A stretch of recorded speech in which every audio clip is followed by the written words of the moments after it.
The police department of Millhaven was never meant to carry heavy cases. 24 officers, one brick building, a jurisdiction where most calls involved noise complaints, missing pets, or minor disputes that resolved themselves. For decades, the department prided itself on stability.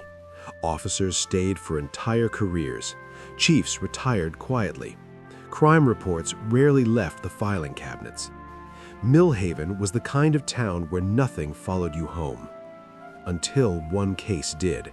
And once it arrived, it refused to leave. The call came in just after 6 a.m. A resident walking along Birchwood Creek had noticed something out of place. Not alarming at first, just unusual. When officers arrived, the tone shifted instantly. There was no obvious disturbance, no signs of a struggle, no clear explanation. The victim was identified later that morning. A local resident, well known, no history of conflict. What unsettled investigators wasn't where the body was found, it was what had been placed beside it. A personal item, carefully arranged, intentional. The autopsy provided no closure, no trauma, no toxins, no definitive cause of death. Doctors listed the cause as undetermined. For a department used to clear explanations, the word felt like failure. Investigators retraced the victim's last known movements.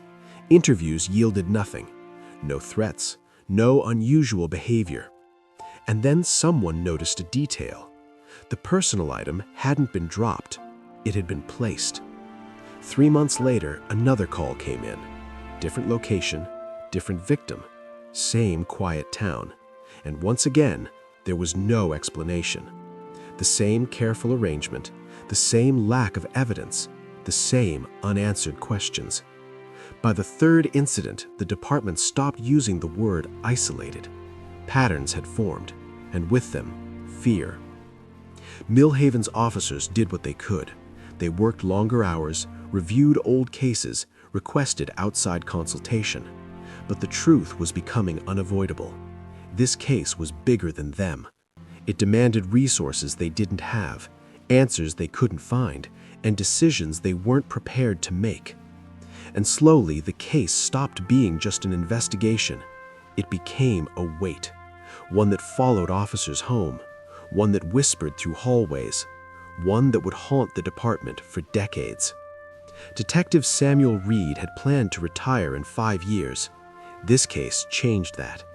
Reed believed answers existed, they were simply buried beneath routine assumptions.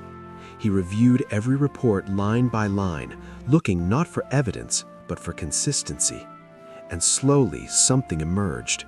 Not a suspect, a behavior. Each victim had interacted with the same municipal assistance office within a year of their death. Housing paperwork, medical referrals, social services.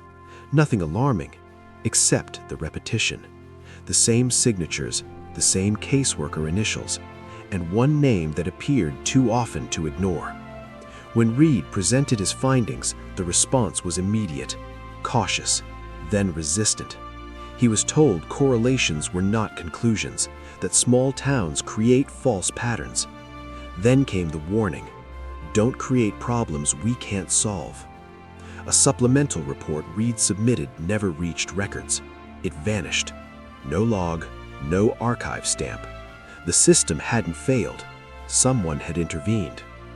Officers began requesting reassignment, not officially because of fear, but because the case followed them. Dreams changed, marriages strained, confidence eroded. This was no longer a case, it was a presence. After the 4th unexplained death, the incident stopped. No closure, no resolution, just silence. The department archived the files and moved forward, publicly. Privately, no one believed it was over. Time passed. Leadership changed. Records aged. Witnesses moved away. But the files were never destroyed, because destruction would have meant certainty, and certainty didn't exist. During a digitization project, a clerk found an item logged incorrectly decades earlier. An audio recording, never transcribed, never reviewed. The recording contained a single statement: calm, controlled. I did what I believed was necessary. No threats, no panic, just belief. The voice belonged to someone within the system, a municipal employee trusted for decades, someone no one had ever questioned.